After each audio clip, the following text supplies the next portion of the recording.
अस्सलाम वालेकुम रहमतुल्लाहि व बरकातुहू। उम्मीद है आप सब लोग खैरियत से होंगे। आज की वीडियो में हमने करना है इको 401 का लेसन नंबर 11 एंड 12। अपनी लास्ट वीडियो में हमने लेसन नंबर 9 एंड 10 इसको कवर किया था। इसी से मिलता जुलता आज का हमारा लेसन है। कुछ टॉपिक्स वही हैं जिनको हमने यहाँ पे डिस्कस करना है। चलिए स्टार्ट करते हैं। इनमें जो भी जहाँ से भी आपके एमसीक्यूज़ बनेंगे उनको मैं डिटेल में एक्सप्लेन करूँगी। बाकी जो आपके सब्जेक्टिव के लिए लग रहा है आपको इनकी डेफिनेशंस याद नहीं करनी पड़ेंगी। जस्ट आपको इनका कॉन्सेप्ट लेना है कि इन कॉन्सेप्ट को लेकर अगर कोई आपके एमसीक्यूज़ बने तो आप उनको इजीली अटेम्प्ट कर सकें। सबसे पहला है जी इंडिफरेंस कर्व। अब आपको इंडिफरेंस कर्व के बारे में पता ना भी हो ये मैटर नहीं करता, बट ये जो कर्व है ये कर्व कैसी होती है आपको ये पता होना चाहिए। ये है इंडिफरेंस कर्व। ये थोड़ी मुझसे अच्छी नहीं बनी बट इसी टाइप की होती है और इसकी जो होती है ये होती है टूवर्ड ओरिजिन। आप ये चीज़ आपके वो एमसीक्यूज़ में पूछ सकते हैं कि जो इंडिफरेंस कर्व है वो कैसी होती है, तो आप मतलब टूवर्ड्स ओरिजिन होती है। फ्रॉम लेफ्ट टू राइट वो कैसे मूव करती है, टूवर्ड्स ओरिजिन मूव करती है। तो ये चीज़ आपने यहाँ पे याद रखनी है। ये दो चीज़ों का मतलब जो दरमियान में रिलेशन होता है उसको शो करती है इंडिफरेंस कर्व। और इसका जो लुक होती है ये टूवर्ड्स ओरिजिन होती है, ये टूवर्ड्स ओरिजिन मूव करती है। उसके बाद है जी marginal rate of substitution. Marginal rate of substitution क्या होता है, इसका ये फार्मूला होता है dy/dx और ये इक्वल किसका होता है mu(x/mu(y), ठीक है, इज इक्वल टू mRS। ये होता है मार्जिनल रेट ऑफ सब्स्टिट्यूशन। आपको पता है सब्स्टिट्यूशन किसे कहते हैं, मैंने बहुत दफ़ा आपको ये बताया हुआ है कि अगर दो चीज़ें हैं आपके पास, एक चीज़ का रेट कम हो जाए, एक चीज़ की प्राइस कम हो जाए, एक चीज़ की ज़्यादा हो जाए तो हम जिसकी प्राइस कम होती है हम उसकी तरफ ज़्यादा मूव करते हैं, उसकी डिमांड ज़्यादा हो जाती है। मीन्स के जो सब्स्टिट्यूशन जो होते हैं ना ये दो ही चीज़ों के दरमियान में रेश होती है कि अगर आपने दो फ्रूट्स हैं जैसे बनाना एप्पल की मिसाल मैं शुरू से लेती आ रही हूँ कि अगर बनाना जो है वो सस्ता हो गया है एप्पल की निस्बत हम बनाना को ज़्यादा ख़रीदते हैं, इसकी डिमांड ज़्यादा हो जाती है और एप्पल की डिमांड कम हो जाती है। ये फ्रूट्स जो हैं दो फ्रूट्स के दरमियान में जो रेशो होगी वो क्या होगी, मार्जिनल रेट ऑफ सब्स्टिट्यूशन होगी। इसमें सिंपल वर्डिंग में हम इसको ये कह सकते हैं कि एक चीज़ को ज़्यादा बनाने के लिए हमें दूसरी चीज़ को किस मिकदार से कम करना होगा, एक चीज़ की प्राइस को के इंक्रीज़ होने से दूसरी चीज़ की डिमांड कैसे कम हो जाती है। तो मतलब ये जो रेशो होती है इसको हम लोग क्या कहते हैं, मार्जिनल रेट ऑफ सब्स्टिट्यूशन कहते हैं। और ये किसके इक्वल होता है, mu(x/mu(y). एक x प्रोडक्ट है हमारे पास और एक y प्रोडक्ट है, इन दोनों के दरमियान में mu(x/mu(y) किसके इक्वल होगा, मार्जिनल रेट ऑफ सब्स्टिट्यूशन के इक्वल होगा। ये चीज़ आपने सिंपल याद रखनी है। उसके बाद जी for perfect substitute and for perfect complements, इन दोनों के बारे में पहले पढ़ चुके हैं। यहाँ पे सिर्फ इनके ग्राफ आपने याद रखना है, ये बहुत इंपॉर्टेंट आपके पास एक एमसीक्यूज़ है कि जो फॉर परफेक्ट सब्स्टिट्यूट के लिए जो ग्राफ होते हैं ना उसमें ये स्ट्रेट लाइन होती है। कोई भी आपसे पूछे कि इसका जो ग्राफ होता है वो कैसा होता है परफेक्ट सब्स्टिट्यूट का, वो एक स्ट्रेट लाइन होती है। और फॉर परफेक्ट कॉम्प्लीमेंट के लिए क्या ग्राफ होता है, वो एल शेप का होता है। तो याद रखना है straight line and L shape graph. For perfect complement L shape graph and for perfect substitute straight line. उसके बाद फिर से वही इंडिफरेंस कर्व है। अच्छा अब ये दो चीज़ें यहाँ पे हैं, optimum consumption point for consumer and least consumption point for consumer. Optimum के केस में याद रखना है आपने, ऑप्टिमम कहते हैं मैक्सिमम आउटपुट, ठीक है। मैक्सिमम आपने ये इंडिफरेंस कर्व बनी हुई होगी ना, यहाँ पे जब आप ये मैक्सिमम कर्व के ऊपर जब आप एक टेंजेंट ड्रॉ करते हैं, ये वाला टेंजेंट, इसको हम लोग ये इस पॉइंट हाईएस्ट पॉइंट के ऊपर जब हम लोग इंडिफरेंस कर्व के जो होते हैं ना कर्व उसमें जो हाईएस्ट पॉइंट होता है उसके ऊपर जब हम टेंजेंट ड्रॉ करते हैं तो इसको हम लोग क्या कहते हैं, ऑप्टिमम कंजप्शन, ठीक है। और ये जो लीस्ट पॉइंट है इंडिफरेंस कर्व का लीस्ट पॉइंट, इसके ऊपर जब हम एक टेंजेंट ड्रॉ करते हैं तो वो होता है least consumption point for consumer. तो ये हो सकता है कि ये आपके एमसीक्यूज़ में पूछ लें।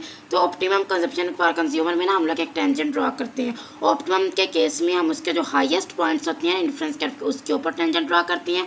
और अगर यहाँ पे आ जाए least consumption point for consumer तो होता है कि जो लोएस्ट पॉइंट होता है ना आपका ये इंडिफरेंस कर्व का, वहाँ पर हम लोग एक टेंजेंट ड्रॉ करते हैं। उसके बाद जी नॉर्मल गुड एंड गिवन गुड्स, जिसके बारे में हम लोग पहले पढ़ चुके हैं। नॉर्मल गुड्स क्या होती हैं, एक अच्छी वाली चीज़ें होती हैं कि जैसे एक बंदे की तनख्वाह में सैलरी इंक्रीज़ होती है तो इस चीज़ की डिमांड ज़्यादा हो जाती है, क्योंकि जब उनके पास पैसे ज़्यादा जाते हैं तो वो ज़्यादा चीज़ जो अच्छी चीज़ होती है ना वो उसकी तरफ ज़्यादा जाती हैं, ठीक है। तो नॉर्मल गुड एक ऐसी चीज़ है जिसके अगर लोगों की सैलरी इनकम इंक्रीज़ हो जाए तो इस चीज़ की डिमांड भी इंक्रीज़ हो जाती है। गिवन गुड्स होते हैं जैसे हम अपनी ज़ुबान में कह लें घटिया चीज़ें। जैसे लोगों की तनख्वाह इंक्रीज़ हुई, सैलरी इंक्रीज़ हुई तो इस चीज़ की डिमांड बहुत कम हो जाती है। इन्फीरियर गुड गिवन गुड्स ऐसी चीज़ होती है जिनकी जो डिमांड होती है ना वो कम हो जाती है सैलरी के इंक्रीज़ होने से। और नॉर्मल गुड ऐसी होती है जिसमें सैलरी के इंक्रीज़ होने से इसकी डिमांड ज़्यादा हो जाती है। और ये जो होती है इनकम कंजप्शन कर्व, ये चीज़ होती है कि जब इनकम ज़्यादा हो तो नॉर्मल गुड भी क्या हो जाती हैं, उसकी डिमांड ज़्यादा हो जाती है और गिवन गुड्स की डिमांड कम हो जाती है जब इनकम ज़्यादा होती है, ठीक है। और इसको इनकम कंजप्शन कर्व को हम लोग शो करते हैं जब एक ग्राफ में, तो इसको कहते हैं ईगल कर्व। ये जो ये वाली लाइन है ना, ये वाली लाइन, इसको आपने याद रखना है, ये है इनकम कंजप्शन कर्व और इसको हम नेम देते हैं ईगल कर्व का, ठीक है, ईगल कर्व। फिर उसके बाद आती है प्राइस कंजप्शन कर्व, ये होती है ये वाली लाइन, जो ये वाली होती है ना फॉर परफेक्ट सब्स्टिट्यूट के लिए जो लाइन होती है, बिल्कुल ऐसी ही लाइन होती है और इसको हम नियम देते हैं बजट लाइन का। याद रखिएगा, इनकम कंजप्शन कर्व होती है eagle curve, price consumption curve होती है बजट लाइन।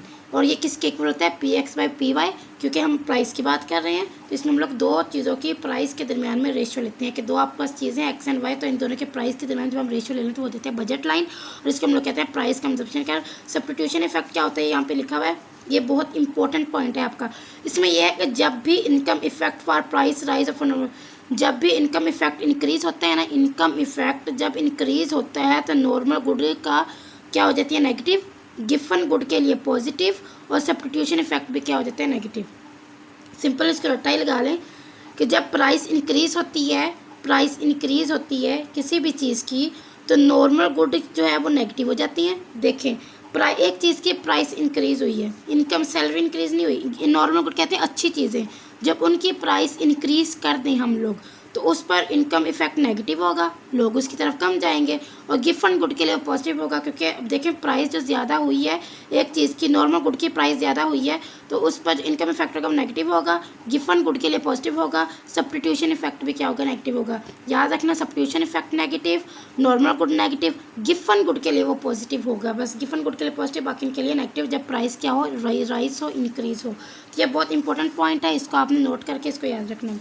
उसके बाद लेसन नंबर ये 14 सॉरी ये 13 है, ये काफ़ी इंपॉर्टेंट था तो ये मैंने इसलिए इसी में ऐड कर लिया। इसमें यह है कि फर्म के बारे में आपको पहले से पता है, एक फर्म क्या होती है, जिसमें हमारे पास जैसे हम इसका सिंपल नेम देते हैं फैक्ट्री का, स्कूल्स का, जहाँ पर भी कोई नई चीज़ बनती है, कोई प्रोडक्ट्स बनती हैं, शूज़ बनते हैं, कपड़े बनते हैं, ज्वेलरी बनती है, उसको हम लोग क्या कहते हैं, फर्म कहते हैं। Traditional theory of firm, traditional theory of firm ये होता है pi is equal to TR-TC, ये फार्मूला नोट कर लें, इसको याद रखना है। पाई कहते हैं इकोनॉमिक्स में, पाई आउटपुट को कहते हैं, total revenue and total cost इनको माइनस करके जो प्रॉफिट हमें मिलता है उसको हम लोग कहते हैं ट्रेडिशनल थ्योरी ऑफ फर्म। के कॉस्ट को निकालने से या जितने में आपने उसको सेल किया, कितने में चीज़ें आपकी बनी, वो फिर आपने कितने में प्रोडक्ट सेल किया, उन सबको सॉल्व करने के बाद कितना आपको प्रॉफिट हुआ, ये होती है ट्रेडिशनल थ्योरी ऑफ फर्म कि आपको प्रॉफिट कितना हुआ, क्योंकि प्रॉफिट के लिए हम लोग फर्म बनाते हैं ताकि हमें प्रॉफिट और हम मज़ीद कोई अच्छा काम कर सकें। तो ये होता है pi is equal to TR-TC, total revenue total cost इनको माइनस करके जो आपके पास वैल्यू आती है वो हमारे पास प्रॉफिट होता है। एंटरप्रेन्योरशिप, इसके बारे में मैंने आपको बताया था कि इसमें हम लोग रिस्क लेते हैं, कैसा काम करते हैं जिसमें हमें नहीं पता होता है कि इसमें प्रॉफिट होगा लॉस होगा, पर फिर भी हम रिस्क लेते हैं कि क्या पता हमें इसमें ज़्यादा प्रॉफिट हो जाए और हम लोगों को अच्छी आउटपुट मिल जाए। प्रोडक्ट फंक्शन में ये होता है, फर्म थ्योरी का प्रोडक्ट फंक्शन क्या होता है ये आपसे पूछ सकते हैं, ये बिल्कुल ये आपको गिवन करके वो आपसे पूछ सकते हैं कि इसमें K क्या है, L क्या है, N क्या है, E क्या है। तो K इसमें होता है कैपिटल, L इसमें होती है लेबर, N इसमें होती है नेचर रिसोर्सेज कौन कौन से आप यूज़ कर रहे हैं, E होते हैं एंटरप्रेन्योरशिप, T होता है टेम्परेचर, P होती है पावर। ये जो है इसके फंक्शंस हैं, ये फंक्शंस आपने याद रखना है, capital, labour, N for nature resources, A for entrepreneurship, T for temperature and P for power. उसके बाद है कोप्स डॉलर्स प्रोडक्ट फंक्शन। मुझे अभी तक याद है कि ये मेरा लॉन्ग क्वेश्चन में आया था, क्योंकि जब मैंने इकोनॉमिक्स का सब्जेक्ट पढ़ा था तब ये सब्जेक्टिव भी था और ये मेरे लॉन्ग में आया था। इसमें सिंपल आप देखें, इसमें आपको ये इसकी डेफिनेशन तो आपसे नहीं पूछेंगे ना, क्योंकि आपका ऑब्जेक्टिव बेस है पेपर। सिंपल आपने ये चीज़ याद रखनी है कि is equal to A, K की पावर अल्फा, L की पावर 1 माइनस अल्फा। इसमें K आपके पास कैपिटल है, L आपके पास लेबर है, अल्फा एंड A ये आपके पास कॉन्स्टेंट है, Q आपके पास आउटपुट है। सिंपल ये आपने चीज़ याद रखनी है, वो आपसे पूछ सकते हैं कि ये इसमें कोप्स डॉलर्स प्रोडक्ट फंक्शन कौन सा है, तो ये चीज़ आपको पता होनी चाहिए। Q is equal to A, K की पावर अल्फा एंड L की पावर 1 माइनस अल्फा। उसके बाद जी शॉर्ट रन क्या होती है, लॉन्ग रन क्या होती है। शॉर्ट रन लॉन्ग रन ये हम पहले भी पढ़ चुके हैं। शॉर्ट रन में सिंपल ये चीज़ होती है, इसमें ना एक चीज़ फिक्स होती है, बाकी सारी वेरिएबल्स होती हैं।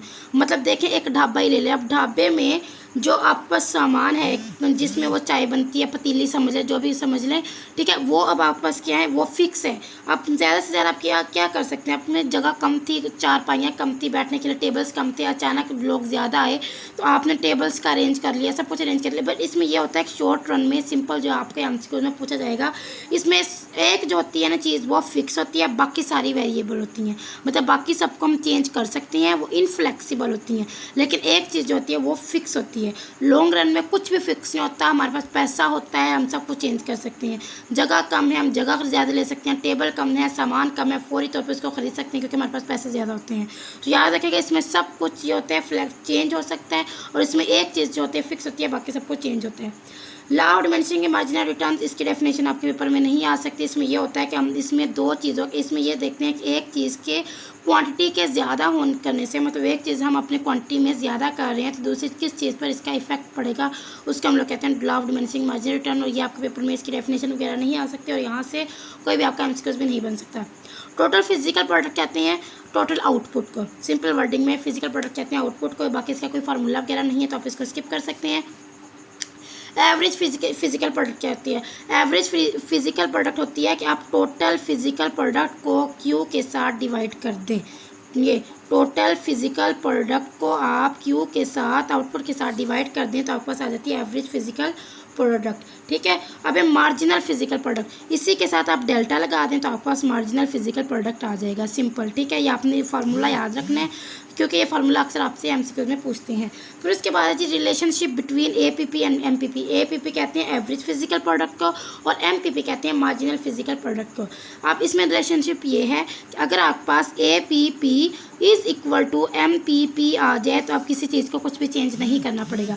अगर आपके पास एपीपी एमपीपी से ज़्यादा हो जाए, अगर आपके पास average physical product marginal physical product से ज़्यादा आ जाए, अबव आ जाए, तो हम इसको इंक्रीज़ करेंगे ताकि इक्वल हो जाए ना। अब ये ज़्यादा आ रहा है तो हम इसको क्या करेंगे, इंक्रीज़ करेंगे। अगर आपके पास ये कम हो जाए या एवरेज फिजिकल प्रोडक्ट कम हो जाए तो हम इसको भी कम कर देंगे ताकि इक्वल आ जाए, ठीक है। हमने इसको इक्वल रखना है, अगर ये दोनों इक्वल है तो हम कोई चेंज नहीं करेंगे।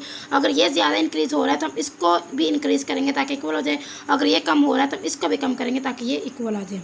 उसके बाद टाइप ऑफ फर्म में बहुत इंपॉर्टेंट टॉपिक है, इसमें ना अगर आपके पास उस फर्म का एक ही पर्सन जो वो ओनर है तो हम लोग उसको कहते हैं प्रोप्राइटरशिप, मतलब इसका एक ही बंदा इसका ओनर है।